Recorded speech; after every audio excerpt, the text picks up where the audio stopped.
Introduction. Since the dawn of human awareness, one question has echoed in every mind. Who am I? And since the first time we lifted our eyes to the sky, another followed. How do I think? Where do these thoughts come from? The mind. That grand enigma which has puzzled philosophers, scientists, and poets alike. Is it just a brain filled with electrical cells? Or is it a window opening onto vast realms beyond what we see? In the very first episode of our show, we'll embark on a journey into the deepest part of ourselves. The human mind. From ancient philosophy, to modern science, to the unknown future. A journey that may change the way you look at yourself. Perhaps you'll discover that you are far greater than you ever imagined. Part 1. What is the mind? Long ago, in the Academy of Athens, Plato declared, "The mind is what sets humans apart from all other creatures." His student Aristotle argued differently, believing the mind is inseparable from the senses, a tool through which we understand the natural world around us.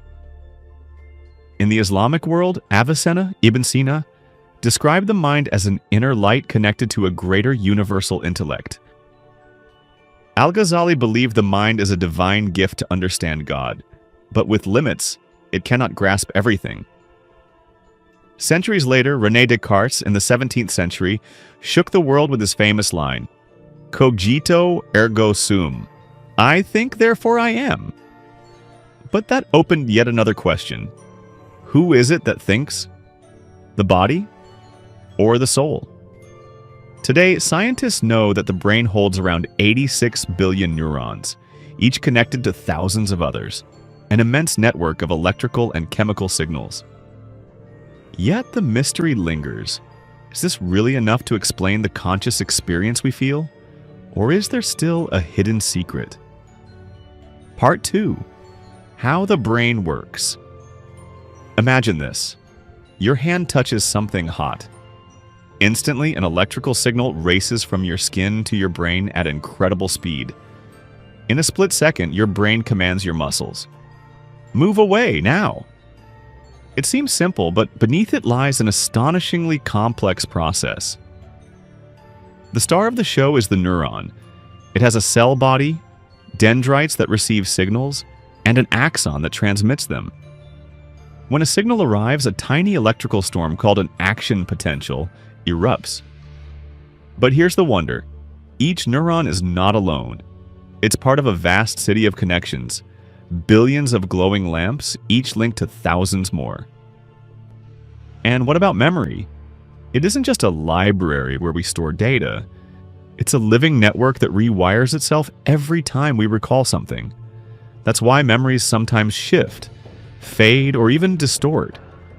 But still, no one has answered the deepest question.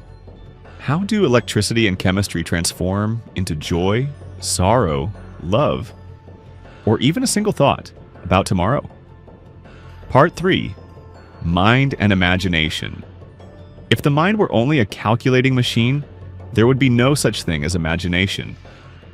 Imagination is what lets us see what has not yet happened. Why do we dream? Why do we imagine? Because imagination was once a tool for survival. Our ancestors living in forests had to imagine dangers. Could a tiger be hiding behind that tree? That very thought saved lives. Imagination is not a luxury. It is what allowed Einstein to picture himself riding on a beam of light, leading to the theory of relativity. It is what enabled Naguib Mahfouz to craft entire worlds in his novels. It is what inspired Leonardo da Vinci to sketch flying machines centuries before airplanes existed. So, imagination is not an escape from reality. It is a force that reshapes reality itself. Part 4. Mind and Artificial Intelligence. And here we arrive at a turning point. Humanity has decided to build another mind. From the earliest computers to today's AI, humans have tried to create an electronic brain. Programs that learn, write, paint, and even think, or at least mimic thinking. But does a machine truly think? What happens is pattern recognition. Algorithms processing data, like a mirror reflecting what it has learned from humans. Yet, If the complexity keeps growing, could a new consciousness emerge within? The fear is real. Machines may replace humans, but the hope is just as real. They may help us cure diseases, explore the cosmos, and understand ourselves more deeply. Part 5. The Future of the Mind. The future ahead is stranger than fiction. Today, projects like Neuralink are working to connect the brain directly to computers. Tiny chips implanted in the brain could allow a person to control devices with nothing but thought. And there are even bolder visions, mind uploading. Transferring your entire consciousness onto a machine. But then, would that truly be you? Or just a copy of you? A century from now, our descendants may share thoughts as easily as we share photos on our phones, living between a physical world and a virtual one.